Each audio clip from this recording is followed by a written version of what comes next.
drilling the touch hole through which the charge is ignited. The barrel is complete and needs only to be proofed or tested.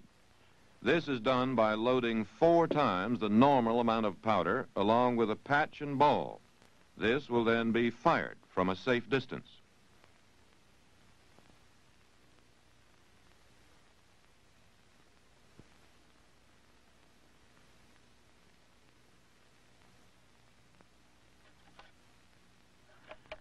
In normal use, if you fired that amount of powder in the weapon, there would be such a recoil that it would most likely break the stock.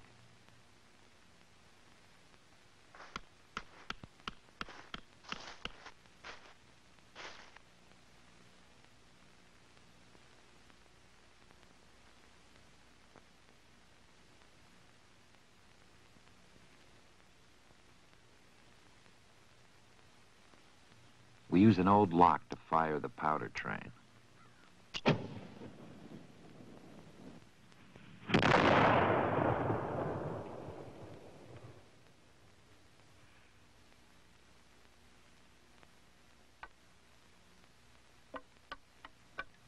The barrel is inspected for cracks and swells. These would mean it's no good. Later on, it will be taken back to the shop, unbreeched, and checked inside. Once the barrel has passed its test, Mr. Gusler begins work on the lock. This is the mechanism that fires the gun. He starts by forging a piece called the cock. The flintlock uses the same principle as starting a fire with flint and steel. The flint, which is held in the cock, strikes a piece of steel, shearing off white-hot bits of metal. These sparks shower into a pan of gunpowder. The fire flashes through the touch hole and ignites the powder charge in the breech.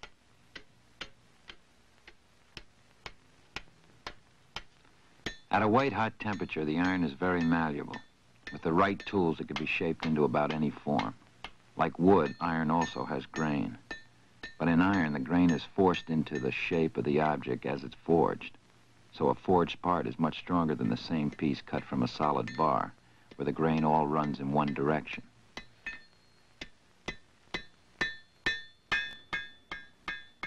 "20 or 30 minutes of forging is followed by 2.5 to 3 hours of filing. The most commonly heard sound in an 18th century gun shop was the sound of filing. Literally every part was filed at some time.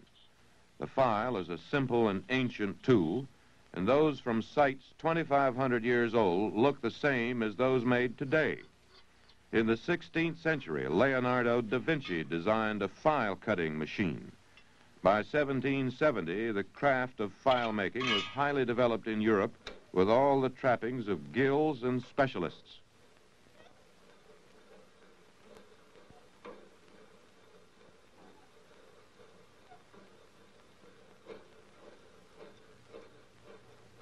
I made the pan borer, which is used to shape the cavity for the priming powder. I cut teeth on it like a file instead of making flutes like a reamer. In fact, I make just about all of my tools, except for files and hacksaw blades. Even things like screw plates or dies are easier to make than the lock of a gun.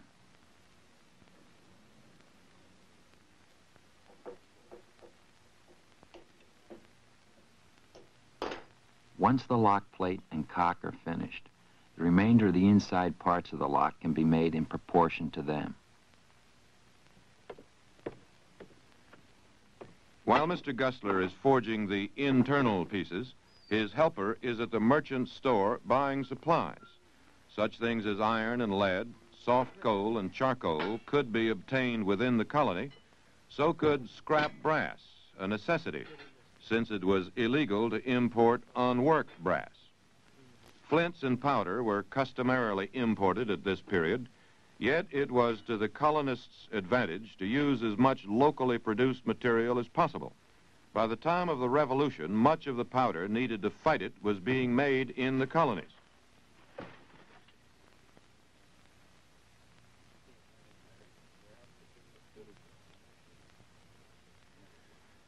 Now, the inside parts have to be filed to shape, each part being finished in relation to the other parts.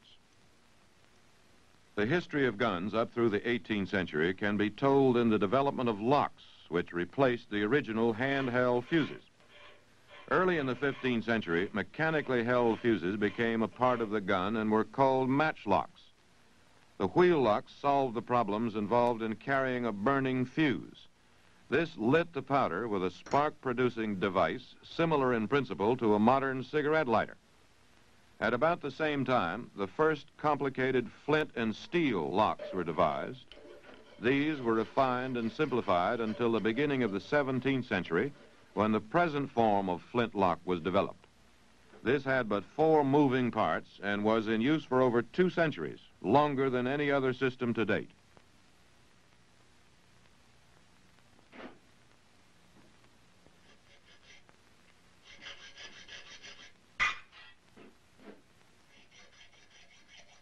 As the size and shape of locks varied widely, the screws were made by hand for each individual purpose.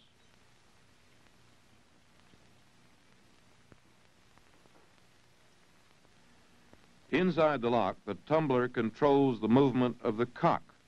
This is held in place by a piece called the bridle, which also holds the sear. The sear engages with notches cut on the tumbler to control it. The sear, in turn, is controlled by the trigger.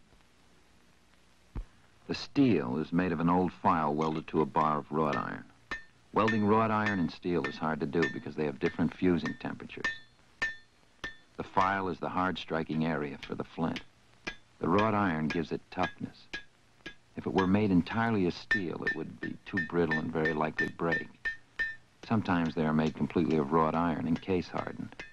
In other cases, a piece of steel is riveted or brazed on the iron.